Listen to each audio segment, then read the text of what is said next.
พูดเลยเนาะมันก็ลงไปตามพูดแล้วห้วยน้ำเนาะเนาะถือว่าผู้เมื่อยอย่าว่าได้ว่าผู้เมื่อยนะมันเย็นแล้วเขาบ่รู้สึกเมื่อยเลยตอนย่างเลยแล้วจะว่าเอาเสาคิมพอนมาดิ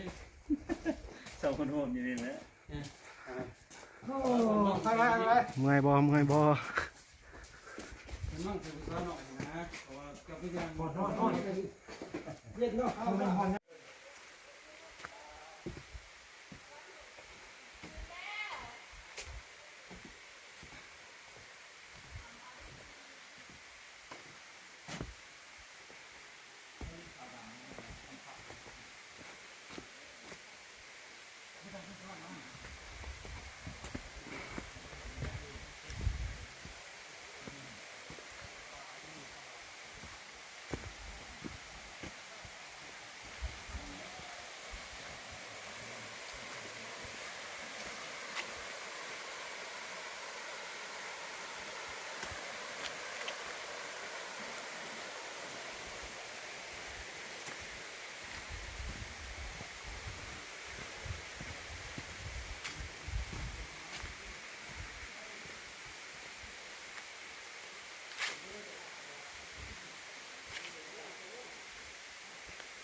เขาเลย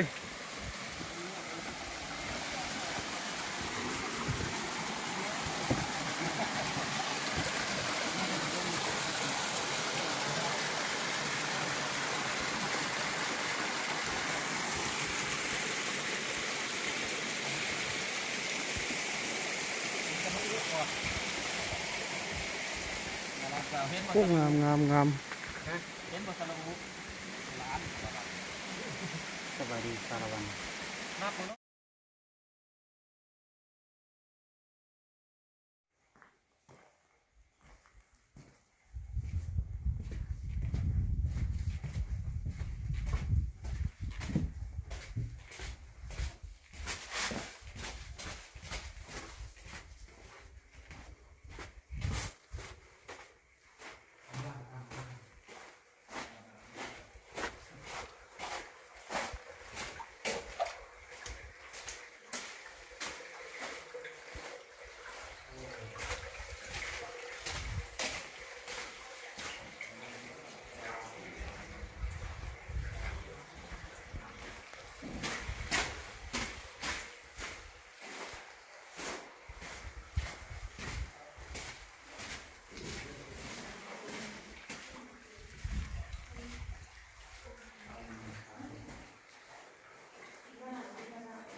เย็นครับเลยมีป่าเนาะฝั่งตกกลางไปเขาปล่อย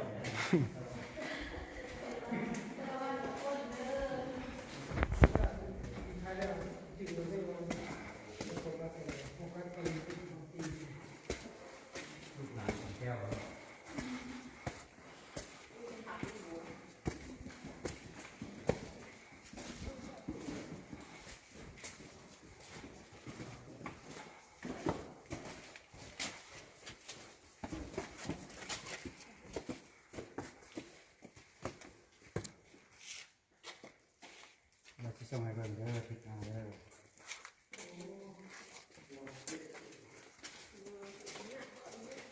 พิจารณาเลย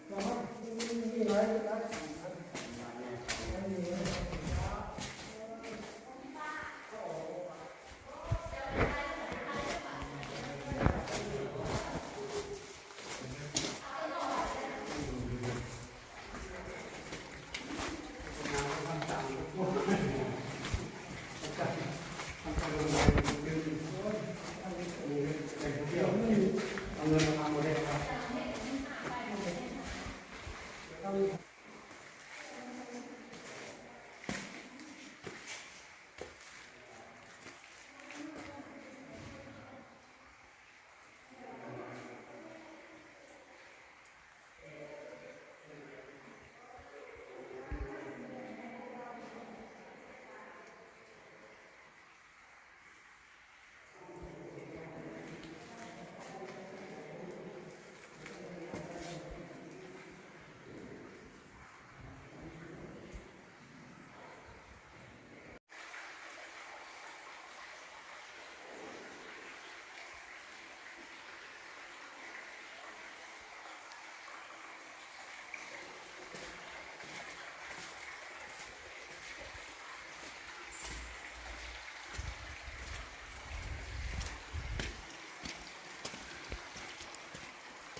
มันเก็บใส่ยิบยับเนาะต้องไปนะ ไฟมัน เดี๋ยวนี้อุ้ยน้ำเลยธรรมชาติสร้างมา อย่างไปเรื่อยๆที่นี่เนาะ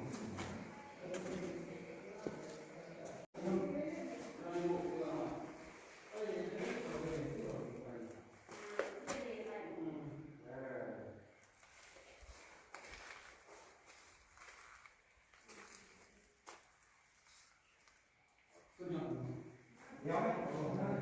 คู่ไปแล้วโอเคเข้ามาเบิร์ดก่อนเข้ามาอะไรตรงไหนกัน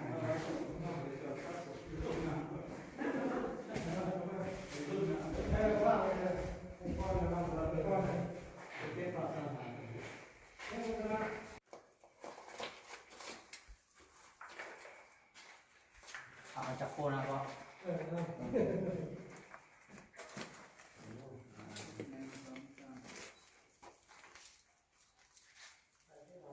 ส่งเงินเจอนี้ปีนะแล้วส่งมาบอลคันพอยังได้ด้วนนะ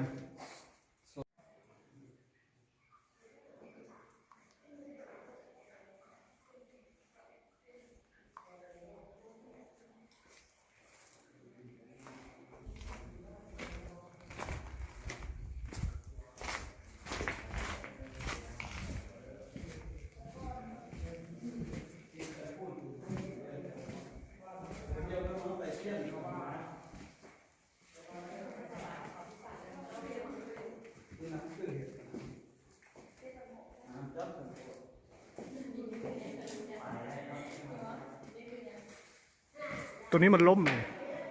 ตัวนี้ล่มเลยนี่ ร่ม สังเกตบางหินไหม